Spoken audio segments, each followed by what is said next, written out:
E Paulo, pô, hoje você tem uma legião de gente que te segue, você tem resultados inquestionáveis nesse mercado, mas conta um pouco lá do começo. O Paulo que não tinha track record, que tinha Hum, dúvida. Eu já ouvi algumas das tuas histórias e você passou por momentos muito difíceis, né? Como é que foi o teu começo? Lá atrás, né? Lá atrás eu sou cearense, né? Mas eu fui com 1 ano pro Rio de Janeiro e me criei lá. E aos 17 anos meu pai tinha quebrado. Quebrado, mas quebrado, como o Chico diz no Ceará, quebrou que apartou, né? Quebrou que separou. E, e aí, 17 anos, pai quebrado, fazer vestibular, faculdade, e aí aí fui morar em Fortaleza, voltei para Fortaleza, né?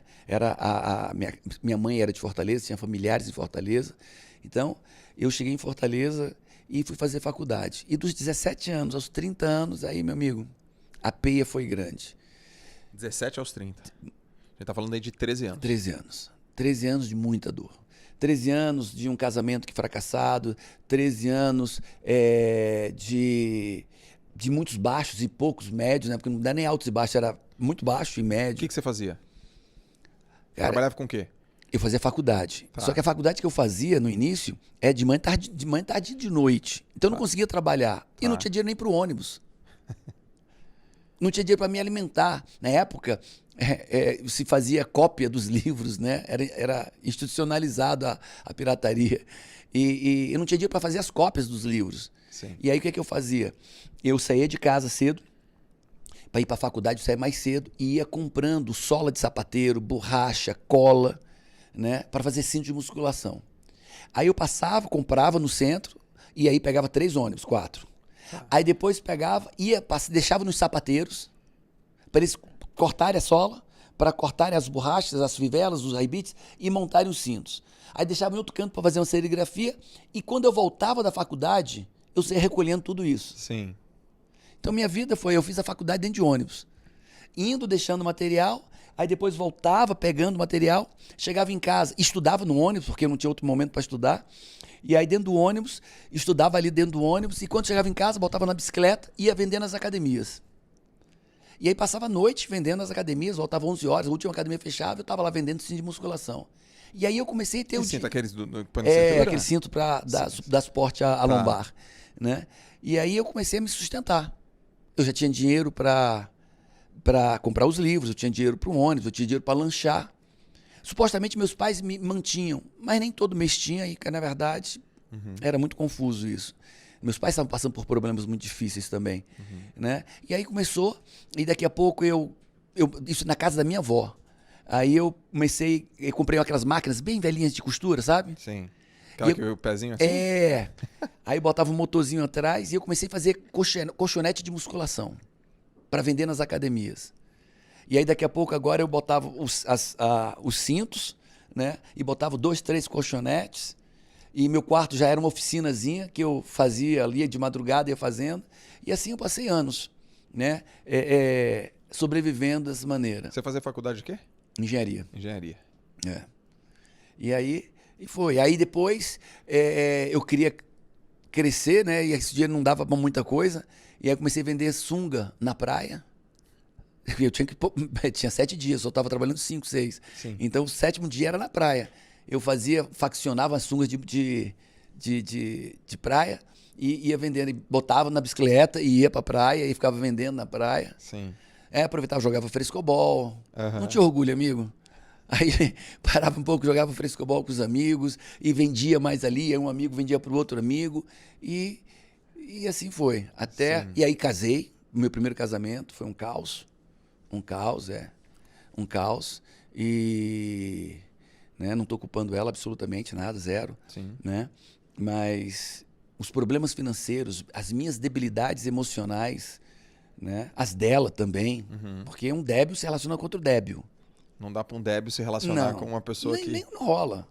nem atrai, não tem nem percepção energética, né? Não tem. Quando você vê uma pessoa, e ele tá maltratando ela. Os dois são doentes. Um é doente por bater, outro é doente por apanhar. Você fala uma frase que é assim, né? O outro. Como é que você fala? O outro só tolera o que você permite? Como é que é? Cada um só vive aquilo que tolera. Cada um só vive aquilo que tolera. Aquilo que eu tolero que é ruim são meus vícios emocionais. São minhas debilidades emocionais. Né?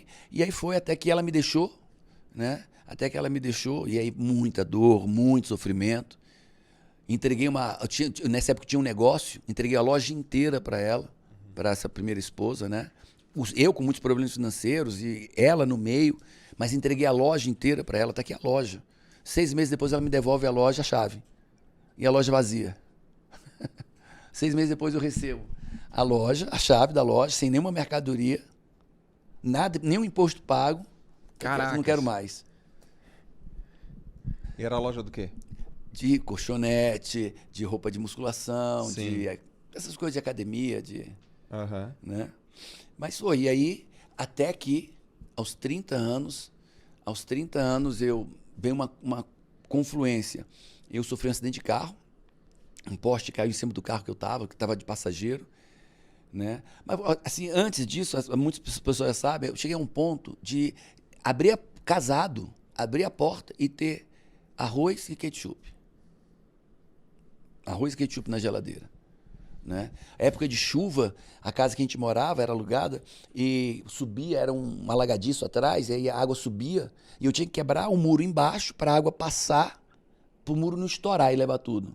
Aí fazia, aí a casa virava uma ilha, entrava por trás, saía pela frente. Então, meu cachorro, eu tive um pastor alemão, Eros, eu tive que dar o cachorro porque eu não tinha dinheiro para comprar ração para ele. Caraca. Eu comprava ração a granel, você nem... ração a granel, não é a Royal Canin, não, era granel, aquele sacão. E eu comprava ração a granel, pesava ali 1 quilo, 2 era o que eu conseguia comprar, e o cachorro não comia. E o cachorro adoecendo. Chegou uma hora que eu disse, cara, um sábado de manhã acordei, o cachorro tentando comer um sapo. Esse cara chega. Que eu fique na merda, tudo bem. Agora, botar meu cachorro na merda, ele não merece isso. E aí tinha uma casa bonita, que eu tinha visto uns cachorros, assim, uns 4 quarteirões onde eu morava. Aí peguei ele, levei lá na casa, bati na porta, era um cachorro lindo, pastor alemão, e disse, olha, quero dar esse cachorro para vocês. Eu não quero comprar, não estou comprando. Eu não podia vender o que eu mais amo. Não tinha como até que eu precisava do dinheiro, mas não podia vender o que eu tanto amava. Eu disse, eu quero dar para vocês. Por quê? Porque você tem cachorros aí, ele vê que eles são bem tratados, são felizes e tal. Aí a pessoa olhou. Você tem um pedigree deles? Tem. Pedigree e tal. Mas por que mesmo? Mas por isso. Porque eu não tenho dinheiro para comprar ração para ele. Eles olharam e tal. Aí disse, cara, eu tô pedindo, por favor, fica com o meu cachorro. Por favor. Aí eles ficaram, um casal. E é bem duro isso, viu, amigo? É bem duro. E aí, levaram o cachorro. E quando eu vou, e o cachorro parado ali olhando para mim, ele era muito inteligente. Ele era mais inteligente que muita gente que eu conheço, viu? E ele esperando que eu voltasse, né? E quando eu olho para trás, tá... Cara, aí eu caminhei mais e começo... Vamos! Vamos! Na terceira vez que eu olho, ele tá em pé na grade, chorando. Chorando. Gemendo. Aí eu disse, porra, eu volto e deixo esse cachorro na miséria junto comigo ou liberto ele? Aí disse, cara, eu amo demais ele pra deixar ele preso. Pra deixar ele faminto, né? Mal alimentado, sem veterinário, sem remédio. E aí foi um dos grandes pontos de mutação da minha vida, né? Logo depois eu sofri um acidente de carro. Sofri um acidente e disse, cara, eu não quero mais viver isso na minha vida. Aí sofri um acidente de carro, o poste caiu no meio, né? Foi, acho que a maior bênção da minha vida. Eu estava de carona com 2 meninas, de manhãzinha cedo, e ninguém morreu, graças a Deus, mas o carro ficou completamente dividido. É a mãe dele ali, ó. Foi a mãe dele, uma das pessoas. Caramba. Ela estava no banco de trás e ficamos presos. Era tipo 6h30, 7 horas da manhã. Como o poste encostou no chão, era aqueles postes grandes de avenida, e rompeu os dutos de combustível e começou a vazar combustível, vazar água, o cheiro subindo, a gente preso dentro do carro. Né? Motorista preso, assim, que o poste caiu, assim, entre as pernas dela. Né? E aí foi aquela história, assim, ninguém vinha, o fio chicoteando, então com alta tensão, ninguém chegava perto por causa dos fios, o combustível vazando, o cheiro sufocando a gente dentro do carro. E, cara, tem que sair. Tenho que sair daqui. E aí consegui tirar a mãe dele primeiro, aí depois consegui tirar a motorista, né? E quando eu saí, foi aquela coisa de Deus, assim, o sol, 7 horas da manhã, brilhando, dando na cara, assim, é como se eu estivesse indo para a luz, como se estivesse renascendo das cinzas, do ferro velho, da lata amassada. Aquilo foi meio que um renascimento para mim. Quando eu saí do carro, vivo, né? Trouxe as duas junto comigo, eu pulava. Os caras, ninguém entendia. Esse que é maluco, tava pulando. Cara, eu tô vivo. E aí veio algo espiritual dentro de mim, assim, Deus tem algo para mim. Deus tem algo para mim. Porque era para ter caído meio que entre a motorista e mim, e eu consegui abaixar ela e me abaixar na hora. Né? Eu percebi que o poste ia cair, e eu gritava, e eu pulava, e eu vibrava. Deus tem algo para mim. Essa não é a minha vida, essa merda aqui não é a minha vida. Se eu vivi é porque tem algo para mim. E eu me agarrei nisso. E dali, cara, aí encontrei um livro do Roberto Giniaschik com uma metáfora grega de Sísifo. E aí, nessa metáfora, eu entendi que eu era meu sabotador. Eu buscava sempre culpar alguém, eu tenho que culpar alguém, alguém. Sempre tinha um vilão na minha vida. Eu nunca errava, os outros erravam. Sim. Se eu estava com um problema financeiro, eram os outros. Se eu estava com um problema conjugal, eram os outros. Se eu estava com um problema profissional, tudo eram os outros. A do Sífiso é da pedra? É. Que levanta pra cima do monte e ela sempre rola. É. E o cara era enrolado na história. Né? A parábola de Sísifo, né? A parábola grega. E, cara, eu disse, sou eu. O problema da minha vida sou eu. E aí eu disse, cara, então tá fácil. Se eu sou o problema, é só me resolver. É só ajeitar quem eu sou, só ajeitar minhas demandas. E daquele acidente de carro, de dar o meu cachorro, e dessa metáfora que eu li, e foi interessante que eu cheguei na livraria, o cara não queria que eu lesse, né? E eu não tinha dinheiro para comprar o livro. E aí eu comecei, cara, hoje você senta ali. Sim. Né? Não tinha isso. Ou você compra, ou você lê, ou você paga e tal, não dá para... E eu saí 3 vezes da livraria para continuar lendo. Né? E, cara, mas eu saí deles, cara, eu tenho que mudar. Eu tenho que mudar. O problema está em mim. Então, se está em mim, tá fácil. Se está em mim, tá fácil. E aí, eu passei, quase enlouqueci. Aí ele foi em abril até novembro. Eu sabia que eu era o problema, eu sabia que eu tinha que mudar, eu sabia que Deus tinha algo para mim, mas eu não sabia o que eu tinha que fazer para mudar, não tinha ferramentas. E aí foi a minha busca atrás de ferramentas. Aí minha busca de enlouquecido. Qual é a ferramenta? Eu sei que eu tenho que mudar, qual é a ferramenta? Sim. E quase enlouqueci, porque eu precisava de uma ferramenta, eu não sabia que ferramenta era essa. E até que eu comecei a entender sobre inteligência emocional e sobre coaching. Quando nem existia coaching, né? O coaching bem raiz americano. E aí, um ano depois, eu já tinha... A Camila era minha noiva, eu tinha um apartamento quitado, carro, 2 carros, 12 meses de morar com a avó e não ter o que comer. Eu tinha um apartamento quitado, 2 carros, um carro de rally. Eu tinha outra vida. Quando eu entendi que eu era o meu problema, quando eu parei de culpar os outros, quando eu parei de reclamar da vida, quando eu parei de achar culpados e criticar e reclamar e me vitimizar, amigo, a mudança foi poderosa e imediata. Você acredita que nessa fase que as coisas estavam dando erradas, pra você ser um homem orgulhoso também? Total. Só que disfarçado, as pessoas não percebem que são orgulhosas. O meu orgulho se manifestava e eu não pedia ajuda para ninguém.